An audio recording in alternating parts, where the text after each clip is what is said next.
कछुआ उस कीड़े को अंधेरे में देखने लग जाता है। कछुआ जानना चाहता था कि आखिर वो कौन सा कीड़ा था। कछुआ एकटक नजर से अंधेरे में देख ही रहा था कि तभी उसे अंधेरे में एक ऐसी चीज दिखाई देती है जिसे देखकर उसकी रूह कांप जाती है।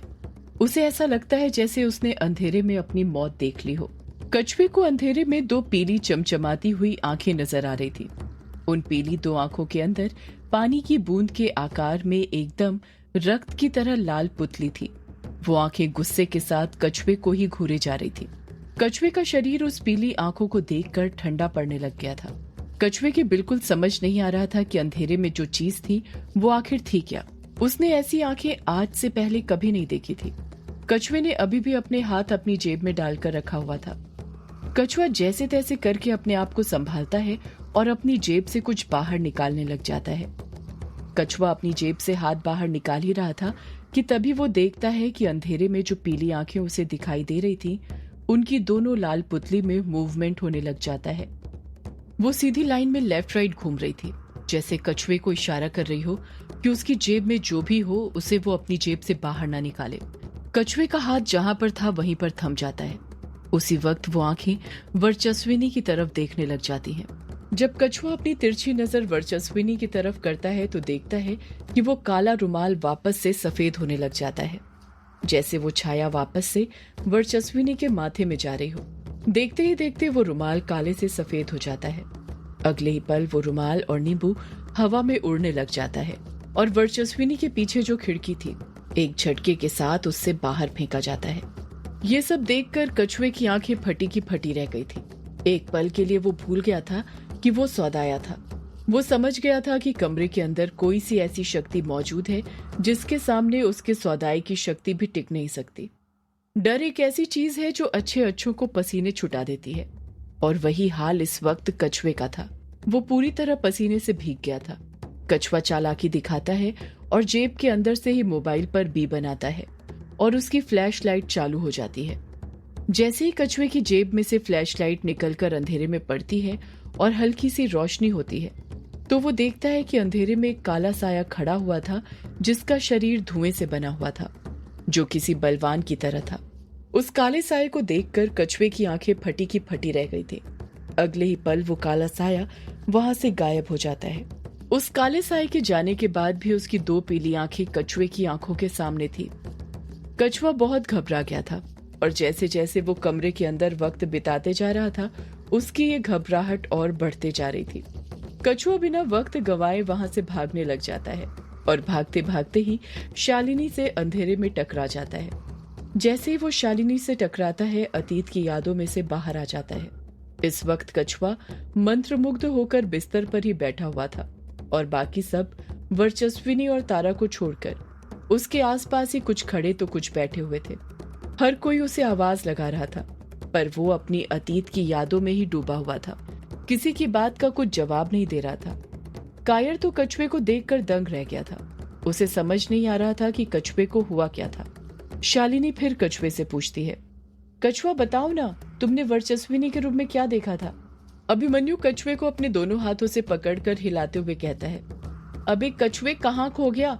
हम जब से कुछ पूछ रहे हैं तुझसे, बता ना, तू वर्चस्विनी जी के कमरे में क्यों गया था और तूने वहां पर क्या देखा? अभिमन्यु के हिलाने पर कछुआ मंत्रमुग्ध अवस्था से बाहर आ जाता है।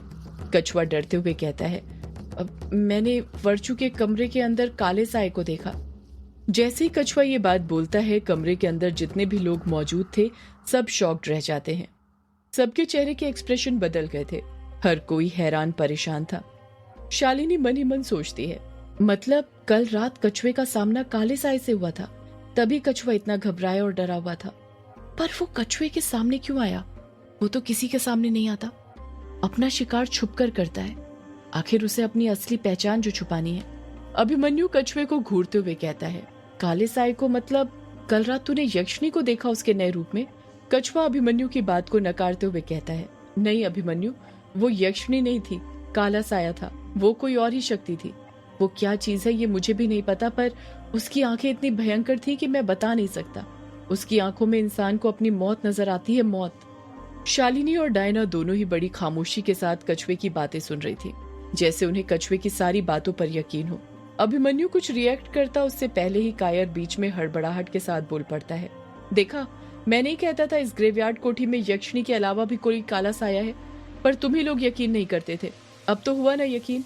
कायर की बात सुनकर युग हंसने लग जाता है और हंसते हुए ही कहता है हाँ, हो गया यकीन, पर इस बात पर नहीं कि ग्रेवयार्ड कोठी में कोई काला साया है, बल्कि इस बात पर कि कल रात जरूर तुम दोनों ने कार्यक्रम किया था, वो भी अभिमन्यु को बिना बताए। ये उस कार्यक्रम की बोतल का ही असर है कि अभी तक तुम दोनों ऐसी बहकी बहकी बातें कर रहे हो। शालिनी जानती थी कि अगर काले साए का राज सबके सामने खुल गया तो एक बड़ी मुसीबत खड़ी हो जाएगी। ऐसी मुसीबत जिसका सामना इस वक्त कोई नहीं कर सकता, वो खुद भी नहीं। इसलिए वो युग का साथ देते हुए कहती है आपने बिल्कुल ठीक कहा युग जी, लगता है कायर और कछुए की उतरी नहीं है, तभी अभी तक काला साया रट लगा रखा है। मुझे तो लगता है कल रात अंधेरे में इन्होंने एक दूसरे को ही देख लिया होगा और तभी से एक दूसरे को काले साए कहकर बुलाए जा रहे होंगे। कछुआ अपनी बात पर अडिग रहते हुए कहता है, नहीं शालिनी, मैं सच कह रहा हूँ, मेरी बात का यकीन करो, कल रात मैंने काले साए को ही देखा था वर्चू के रूम में, और तुम्हें तो मेरी बातों पर भरोसा करना ही चाहिए। शालिनी नाटकीय हंसी के साथ कहती है मैं भला तुम्हारी बातों पर भरोसा क्यों करूं? मैं क्या तुम्हारी चमची हूँ जो तुम्हारी हाँ में हाँ मिलाऊं? कछुआ शालिनी की आंखों में देखते हुए बड़ी ही हमदर्दी के साथ जवाब देता है, चमची नहीं हुई तो क्या हुआ, पर दोस्त तो हो न शालिनी। जैसे ही कछुआ शालिनी को अपनी दोस्त बोलता है, शालिनी के दिल में कछुए के लिए कुछ हमदर्दी जाग जाती है। युग के दोस्तों के साथ रहकर वो भी दोस्ती क्या होती है सीख गई थी। कछुआ अपनी बात आगे जारी रखते हुए कहता है, शालिनी, तुम भूल गई क्या? कल रात बीच रास्ते में तुम मुझसे टकरा गई थी जब मैं वर्चू के कमरे से भागते हुए आ रहा था, और तुमने मुझसे पूछा भी था कि क्या हुआ, पर मैंने कुछ नहीं बताया था क्योंकि उस वक्त मैं बहुत घबरा गया था, समझ नहीं आ रहा था क्या करूं। शालिनी दोस्ती को भूलते हुए सबकी जान की फिक्र करते हुए कहती है, हाँ हाँ याद है मुझे, और ये भी याद है कि तुम्हारे कपड़ों से दारू की गंध आ रही थी, तुमने बहुत पी रखी थी। कछुआ शालिनी के आरोपों को नकारते हुए कहता है, नहीं शालिनी, मैंने बिल्कुल नहीं पी रखी थी, मेरी बात का यकीन करो। सब खामोश रहते हैं। एक कायर को छोड़कर कोई कछुए की बात पर यकीन करने को तैयार नहीं था। कछुआ फिर एक बार सबको समझाने की कोशिश करते हुए कहता है, तुम लोग मेरी बात पर यकीन क्यों नहीं कर रहे हो? मैं सच कह रहा हूँ, कल रात मैंने वर्चू के कमरे में उस काले साए को देखा था, और मुझे तो लगता है उसी ने वर्चू को अपने वश में किया है और उस पर अपनी छाया गिराई है, जिस कारण वो उसके वश में हो गई है। अभिमन्यु कछुए की बातों पर गौर फरमाते हुए कहता है, मतलब वर्चस्विनी जो उस काले साए के वश में है? कछुआ हामी भरते हुए कहता है, हाँ अभिमन्यु, मैंने खुद अपनी पुश्तैनी रुमाल से। जैसे कछुए की जुबान पर रुमाल शब्द आता है, कछुआ खुद खामोश हो जाता है, जैसे उसकी जुबान पर ताला लग गया हो। कछुए के चेहरे के एक्सप्रेशन देखकर शालिनी समझ गई थी कि उसकी बोलती कैसे बंद करानी थी, कैसे उसे झूठा साबित करना था। उसके हाथ कछुए की दुखती नब्ज लग गई थी। शालिनी कछुए को अपनी चाल में फंसाते हुए कहती है, तो कछुआ, तुम्हारे कहने का सीधा मतलब ये है कि ग्रेवयार्ड कोठी के अंदर कोई काला साया है और उसने वर्चस्विनी को अपने वश में करके रखा है। कछुए को लगने लग जाता है कि शालिनी को भी उसकी बातों पर यकीन होने लग गया था, इसलिए वो खुश होते हुए कहता है, हाँ शालिनी, तुमने ठीक कहा, मेरे कहने का मतलब यही है। शालिनी अपनी पहली चाल चलते हुए कहती है, तो तुम बताओगे उस काले साए ने वर्चस्विनी को अपने वश में क्यों किया है? कछुआ बिना किसी फिक्र के जवाब देते हुए कहता है, उस काले साए ने अपनी छाया डालकर वर्चू को अपने वश में किया है, और अपनी छाया तभी किसी पर डाली जाती है जब उसे कोई मकसद देना होता है। शालिनी पलट कर कहती है, मतलब उस काले साए ने वर्चस्विनी को कोई सा मकसद दिया है? कछुआ हड़बड़ाहट के साथ कहता है, हाँ शालिनी, तभी तो वर्चू यहाँ पर रुकी है, वरना तुम ही सोचो, गवर्नमेंट क्वार्टर होने के बाद कौन किराया देकर इस डरावनी ग्रेवयार्ड कोठी में रुकना चाहेगा? कछुए की ये बात कहीं न कहीं अभिमन्यु के सीधे दिमाग में बैठ गई थी, और अब उसे भी कछुए की बात पर यकीन होने लग गया था। शालिनी अपनी दूसरी चाल चलते हुए कहती है, अगर वर्चस्विनी को उस काले साए ने कुछ मकसद दिया है तो बताओ, उसे क्या मकसद दिया है? कछुआ ना में अपना सिर हिलाते हुए कहता है, वो मुझे नहीं पता शालिनी, बस इतना पता है कि उस काले साए ने वर्चू को अपनी छाया के जरिए अपने वश में किया है। शालिनी अपनी तीसरी और अंतिम चाल चलते हुए कहती है, तो फिर यही बता दो कि तुम्हें कैसे पता चला कि उस काले साए ने वर्चू को अपने वश में किया है? ऐसा क्या किया था तुमने जो तुम्हें यह सब पता चला? जैसे ही शालिनी अपनी आखिरी चाल चलती है, कछुआ चारों खाने चित हो जाता है। शालिनी ये अच्छे से जानती थी कि कछुआ अपने दोस्तों को कभी नहीं बताने वाला था कि वो एक सौदाया बन गया है, क्योंकि वो जानती थी कि जैसे ही वो ये बात अपने दोस्तों को बताएगा, उसके दोस्त तो उसका साथ छोड़ेंगे ही, साथ में सारे गांव वाले भी उसके परिवार का साथ छोड़ देंगे, क्योंकि गांव में प्रथा थी कि जिस भी घर में सौदाया या सौदाइन पाए जाते थे उसे गांव से बेदखल कर दिया जाता था, क्योंकि सारे गांव वाले जानते थे सौदाया किसी के सगे नहीं होते, अपने मतलब के लिए सारी सीमाएं लांघ जाते हैं, अपनों को भी मार देते हैं। कछुआ चुप रहता है, शालिनी के सवाल का कुछ जवाब नहीं देता है। युग कछुए से पूछता है, अब तू खामोश क्यों हो गया कछुए? शालिनी कुछ पूछ रही है तुझसे, बोल। तुझे कैसे पता चला कि वर्चस्विनी जी को किसी काले साए ने अपने वश में किया है? तू इतनी श्योरिटी के साथ ये बात कैसे कह सकता है? अभिमन्यु भी युग का साथ देते हुए कहता है, हाँ कछुआ बोल, तू चुप क्यों हो गया? कछुआ कुछ नहीं बोलता है, खामोश रहता है। शालिनी चतुर मुस्कान के साथ कहती है, कछुआ अब कुछ नहीं बोलेगा। मैं बोल रही हूँ ना, रात में इसने बहुत पी रखी थी, ये उसी का असर है कि ये ऐसी अनाप शनाप बातें कर रहा है, पर लगता है अब इसका होश ठिकाने पर आ गया जो चुप हो गया।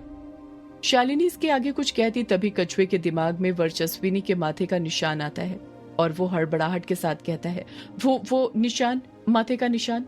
कछुए की बात सुनकर शालिनी मन ही मन कछुए को कोसते हुए कहती है, ये कछुआ ना खुद तो मरेगा, सौदाया कहीं का साथ में सबको भी मरवाएगा। इतनी मेहनत करी थी सबको यकीन दिलाने की कि कोई काला साया नहीं है, पर लगता है ये सारी मेहनत पर पानी फेर देगा। कछुआ अपनी बात को समझाते हुए कहता है, तुमने वर्चू का माथा देखा था ना, वो काला था, और ऐसा निशान किसी की बॉडी या माथे पर तभी आता है जब कोई उसे अपनी छाया के जरिए वश में करता है, उसे कोई सा मकसद देता है। कछुए ने इतना कहा ही था कि तभी वर्चस्विनी की आवाज सुनाई देती है। कैसा मकसद? जिस तरफ से ये आवाज सुनाई दी थी, जब सब तुरंत अपनी नजरें उस तरफ करते हैं तो देखते हैं कि सीढ़ियों पर वर्चस्विनी खड़ी हुई थी, जिसके बगल में तारा खड़ी हुई थी और उसने वर्चस्विनी का हाथ पकड़ कर रखा हुआ था। वर्चस्विनी तारा के साथ सीढ़ियों से उतरने लग जाती है। जैसे जैसे वर्चस्विनी सीढ़ियां उतरते जा रही थी, वहां पर मौजूद सभी लोगों के दिल की धड़कन बढ़ते जा रही थी। शालिनी वर्चस्विनी को नीचे उतरते देख मन में सोचती है, गए काम से, लगता है इसने सब कुछ सुन लिया है। ये कछुआ ना एक नंबर का बेवकूफी है, सौदाया बन गया पर हरकत अभी भी पुरानी कछुए वाली है। वर्चस्विनी नीचे पहुंचते से ही सबको बारी बारी देखते हुए धीरे धीरे कहती है, किस मकसद की बात हो रही है कछुआ? क्या मकसद मिला है मुझे? जैसे ही कछुआ वर्चस्विनी का ये सवाल सुनता है, उसके हाथ पैर डर के कारण कपकपाने लग जाते हैं। उसके कुछ समझ नहीं आ रहा था कि वो क्या बोले। सदियों से है पुराना